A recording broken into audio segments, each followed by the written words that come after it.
नमस्कार, महाराष्ट्र केसरीच्या बातमीपत्रामध्ये आपलं सर्वांचं पुन्हा एकदा स्वागत आहे। गोंदिया जिल्ह्याचे शिक्षण महर्षी मनोहरभाई पटेल यांच्या 118व्या जयंतीचे औचित्य साधून गोंदिया भंडारा जिल्ह्यातील गुणवंत विद्यार्थ्यांचा सत्कार करण्यात आला। गोंदिया जिल्ह्याचे शिक्षण महर्षी स्वर्गीय मनोहरभाई पटेल यांच्या 118व्या जयंतीनिमित्त गोंदिया भंडारा जिल्ह्यातील 14 गुणवंत विद्यार्थ्यांचा तसेच सामाजिक क्षेत्रात उल्लेखनीय कामगिरी करणाऱ्या लोकांचा, शेतकऱ्यांचा तसेच पत्रकारांचा सत्कार आज 11 फेब्रुवारी रोजी या कार्यक्रमादरम्यान करण्यात आला। मनोहरभाई पटेल यांनी गोंदिया भंडारा जिल्ह्याच्या विकासासाठी एकाच दिवशी 22 शाळा उघडल्या आणि जिल्हा परिषदेला दान केल्या। त्यानंतर दोन्ही जिल्ह्यात शेकडो शाळा महाविद्यालय उघडले असल्याने गोंदिया जिल्ह्यातील विद्यार्थ्यांना शिक्षणाकरिता इतर ठिकाणी जावे लागत नाही। त्यामुळे त्यांच्या स्मृतीनिमित्त दरवर्षी गोंदिया भंडारा जिल्ह्यातील गुणवंत विद्यार्थ्यांचा सत्कार करण्यात येत असून यावर्षी गोंदिया भंडारा जिल्ह्यातील 14 गुणवंत विद्यार्थी तसेच सामाजिक क्षेत्रात उल्लेखनीय कामगिरी करणाऱ्या लोकांचा तसेच इलेक्ट्रॉनिक मीडिया, प्रिंट मीडिया क्षेत्रात उत्कृष्ट कामगिरी करणाऱ्या पत्रकारांचा सत्कार करण्यात आला। तर या कार्यक्रमाला आलेल्या पाहुण्यांना प्रफुल्ल पटेल यांनी मनोहरभाई पटेल यांच्या कार्याची माहिती दिली। और इसीलिए मनोहरभाई पटेल का ये बैकग्राउंड देना आपके लिए जरूरी था, ताकि आपको आइडिया है कि यहाँ पर शिक्षा का हम महत्व, यहाँ पर हम क्या रखते हैं और हमारी संस्था इसका जनक है, ये हमको आपको बताना है। दूसरी बात ये है सर कि हमारे यहाँ पर मनोहरभाई पटेल को कृषि के साथ बहुत लगाव था और उन्होंने हमारे दोनों जिले में सिंचाई के मामले में बहुत काम किया और सिंचाई और कृषि और हमारे शिक्षा ये क्षेत्र में उनका हमेशा योगदान रहा। 1952 से वो चुनाव लड़े, जीते, कई बार लड़े। उनके कार्यकाल में उन्होंने राजनीतिक भी बहुत ऊंचाइयां देखी, कांग्रेस पार्टी के वो अध्यक्ष भी रहे, बहुत सारी चीजें उन्होंने उपलब्धियां प्राप्त की। साथ साथ में उन्होंने कभी भी अपना गांव, अपना दायित्व, अपना जिला कभी उन्होंने भूले नहीं और आखिरी अंतिम आदमी के साथ वो जुड़े रहे और यही उनकी विशेषता थी सर। मैं भी राजनीति में आया क्योंकि आप you are a father figure. परसों आपका आशीर्वाद मैंने उनके एब्सेंस में लिया, आपको मालूम है, संसद में।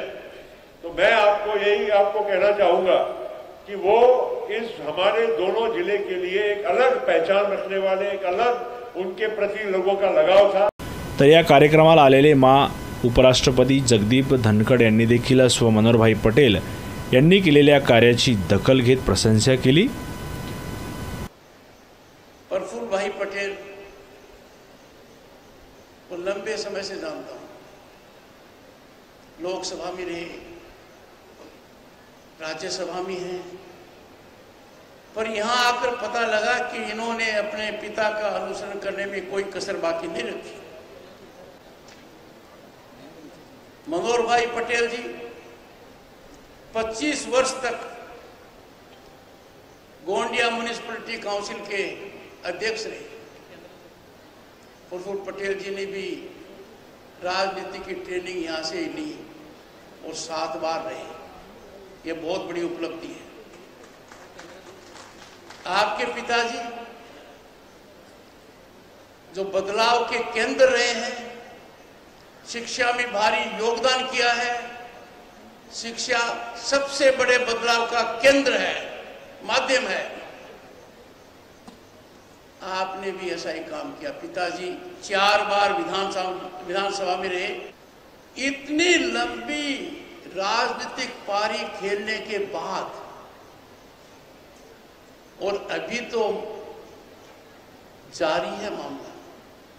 जब मुझे निमंत्रण मिला तो मैंने सोचा कि जाकर हालात का जायजा लिया जाए कि कागजी नेता है या जमीन पर भी कुछ बदलाव है। मुख्यमंत्री एकनाथ शिंदे यांनी आपल्या भाषणातून म्हणाले की माणूस कसा जगला, किती जगला यापेक्षा तो कुणासाठी जगला हा महत्त्वाचा आहे। यावेळी प्रफुल्ल पटेल म्हणाले की मुख्यमंत्री गोंदियात आले आहे तर गोंदियाला काहीतरी देऊन जातील अशी मागणी शिंदे यांच्याकडे केली असता मुख्यमंत्र्यांनी गोंदिया नगर परिषदेअंतर्गत बांधण्यात येणाऱ्या मनोहरभाई पटेल सभागृहाच्या बांधकामाकरिता 30 कोटी रुपयाची घोषणा करत आम्ही देणारे सरकार आहोत, घेणारे नाही असा टोलाही मुख्यमंत्री एकनाथ शिंदे यांनी विरोधकांना लगावला आहे. शिंदे साहेब, तुम्ही इथे आले, स्वागत आहे, पण काही ना काही या गोंदियाला, म्हणजे आम्हाला, मला व्यक्तिगत नको, या गोंदियाला आपण काही ना काही देऊन जावं, भंडारा गोंदिया जिल्ह्याला देऊन जावं, ही पण आमचा मूळ उद्दिष्ट आहे. तुमचा आम्ही खूप सन्मान करतो, तुम्ही पण आम्हाला खूप प्रेम करतात, पण काही ना काही इथे देऊन जावं, त्या अर्थानं आमच्या गोंदिया जिल्ह्याचा, भंडारा जिल्ह्याचा सर्वांगीण विकास होईल. का भवन बना रहे हैं, उसके लिए प्रफुल्ल भाई ने कहा है पैसे कैसे कम पड़ेंगे. अरे देने वाली सरकार है, ये विकास वाली सरकार है, और ये लेने वाली सरकार नहीं है, देने वाली सरकार है. इसलिए 25 करोड़ रुपया उसको जो लगने वाले हैं, 5 उनको 25 नहीं 30 करोड़ चाहिए. अभी मुख्यमंत्री के सामने बात रखने के बाद मुख्यमंत्री तो ना बोलने वाला है ही नहीं. तो इस काम के लिए 30 करोड़ रुपया का प्रावधान निश्चित रूप से बहुत धन्यवाद जाएगा. तर या स्वर्ण पदक वितरण सोहळ्याला उपराज्यपाल जगदीप धनखड, राज्याचे राज्यपाल रमेश बैस, राज्याचे मुख्यमंत्री एकनाथ शिंदे, पालकमंत्री धर्मराव बाबा आत्राम, खासदार श्रीकांत शिंदे, खासदार CM रमेश, मंत्री हसन मुनस्रीफ, आमदार मनोहर चंद्रिकापुरे, आमदार विनोद अग्रवाल, आमदार शासराम कोरटे, आमदार राजू कारेमोरे, आमदार विजय रहांगडाले, माजी मंत्री परिणयदादा फुके, जिल्हा परिषद अध्यक्ष पंकज रहांगडाले सह अनेक नेते व कार्यकर्ते आणि मोठ्या संख्येने शालेय विद्यार्थी नागरिकांनी उपस्थिती लावली होती.